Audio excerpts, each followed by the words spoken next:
It is my great pleasure to invite Sheila Watt-Cloutier as the next speaker, please, on societal consequences of Arctic change. Sheila.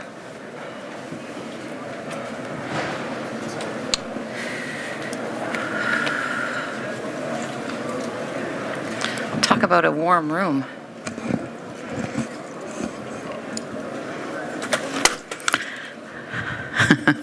As I say, talk about a warm room.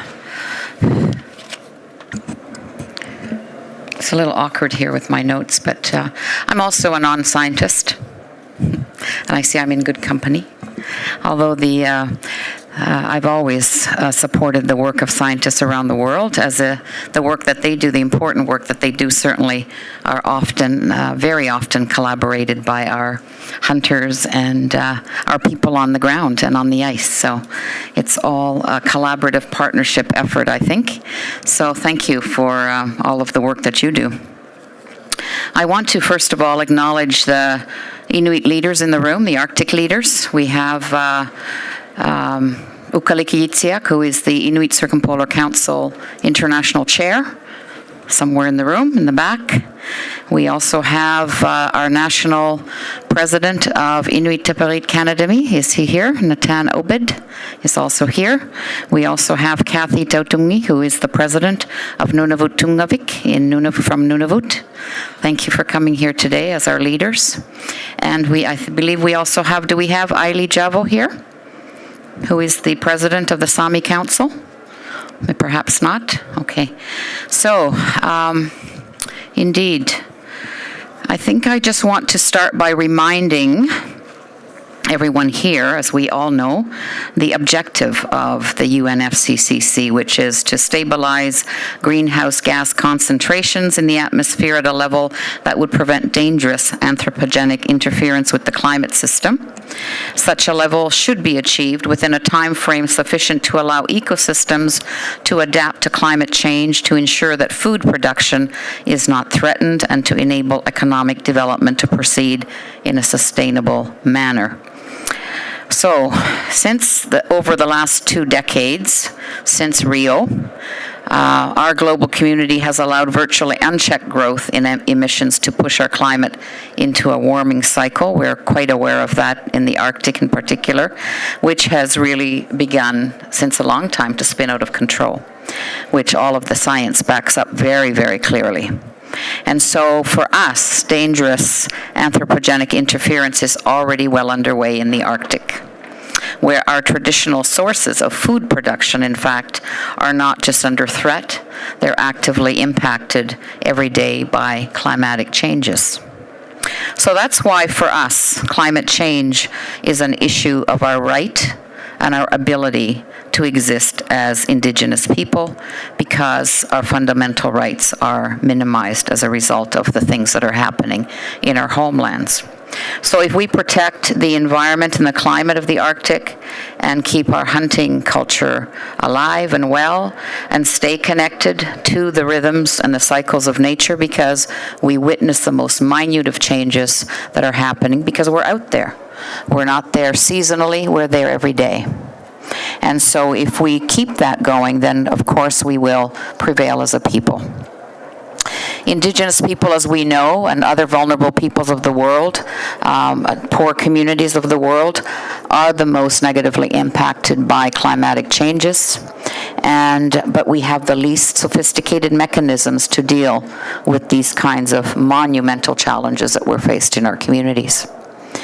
And so these kinds of impacts, of course, that have been happening for a long time, led to some of the pioneering work that I've been involved in connecting climate change to human rights.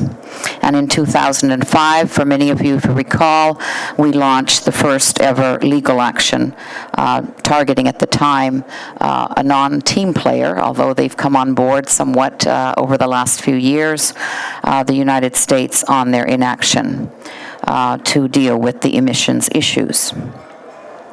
So even though we have had and we continue to have this stellar science that is coming through from many parts of the world, and the great work that's being done, collaborated, as I say, by our communities on the ground, the indigenous communities of the Arctic, the indigenous communities of the world, really, who rely on the well-being of their environment for survival and to thrive with their cultures.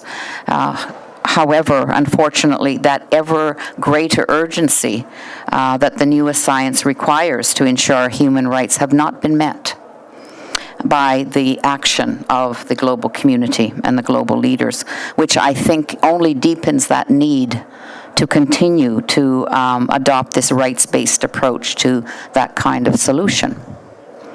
And using that human rights approach, because you may say, well, what rights are being impacted? And I speak from the perspective as an Inuk from the Arctic. Our culture is based on the ice, the cold, and the snow. And as that starts to become precarious, our rights are impacted immediately. For us, the ice and snow represent transportation and mobility.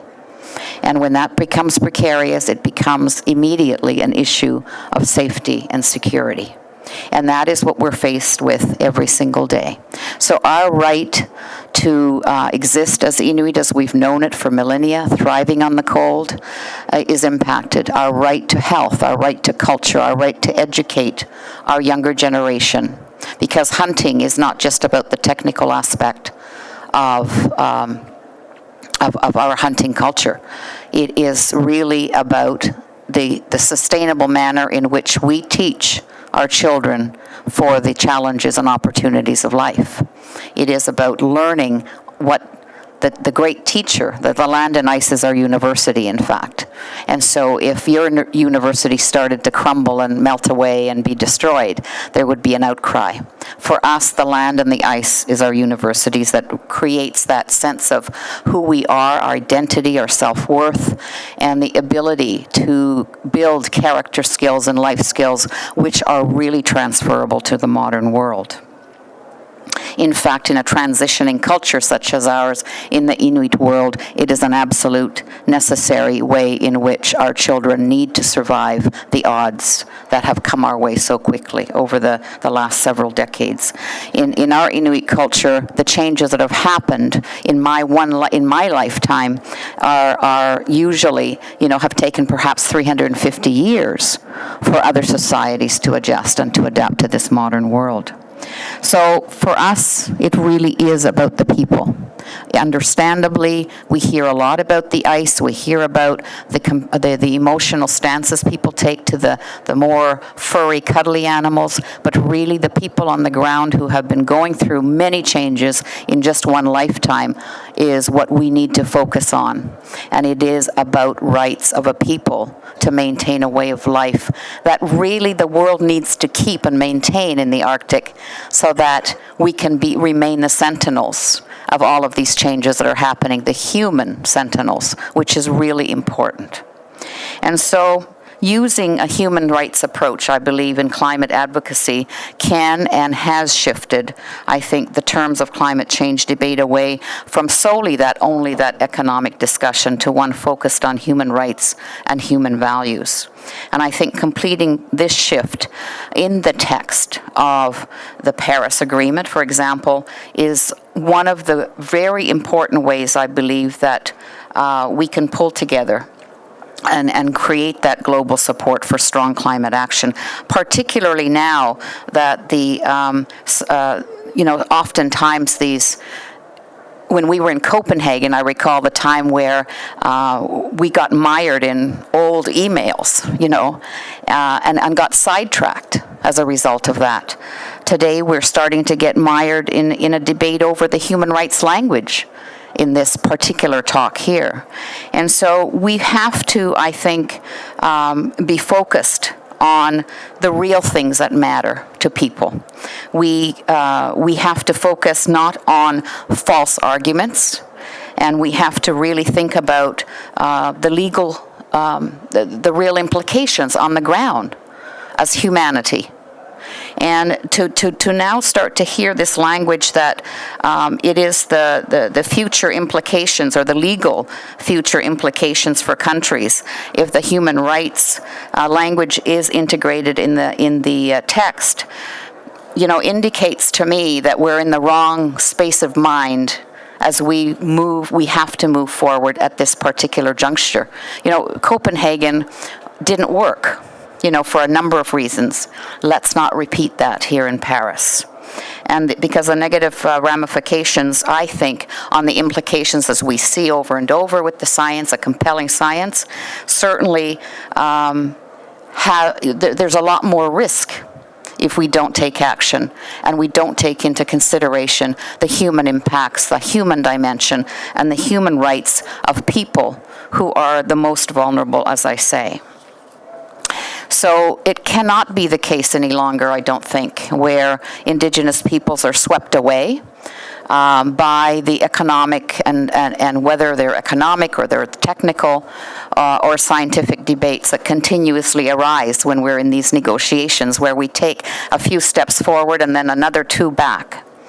And so I commend the people on the ground who are working on that text and really pushing that issue. Climate change is really real for us, and we need to center these processes on our human rights so we can no longer debate or obscured away or made invisible by what's happening on the ground politically. So only then I think we can really start to safeguard our communities and our environment and our culture and the Indigenous peoples of the world. So we face, as I say, we are the human faces of climate change. We have proven on many fronts to be very valuable players. We're not just victims to globalization. We can add to this debate. We know a little bit about sustainability in the worst, or what people consider to be the harshest environments in the world. We certainly know how to work with people.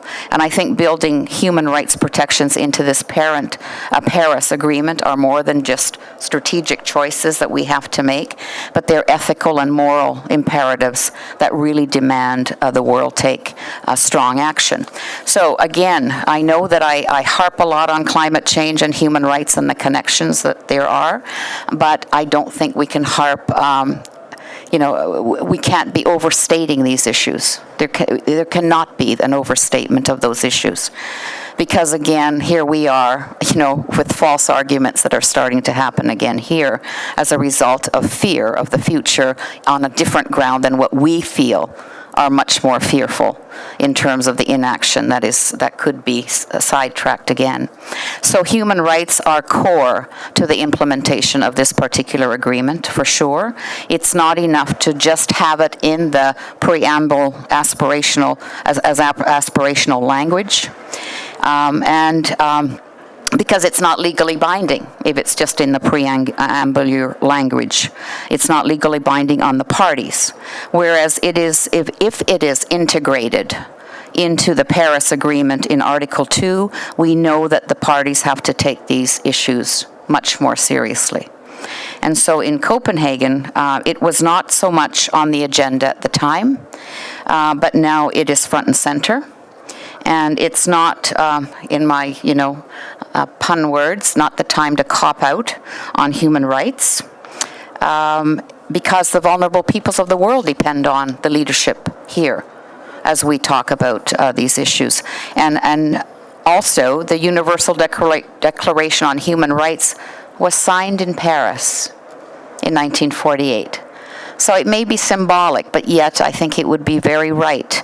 It would be very fitting, in fact, if France carry this legacy forward as they're hosting this huge event here today and do the right thing to protect what is all of ours, which is the doctrine of collective human rights, which brings our humanity together.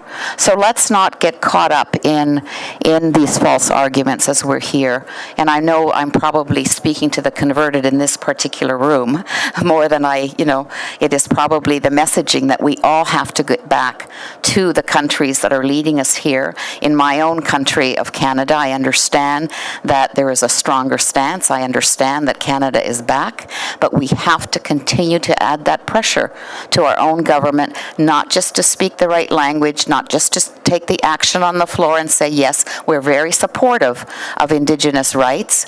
They have to continue to work with their fellow leaders to influence them to come on side, to accept the language of human rights in the actual text of this particular agreement in Paris.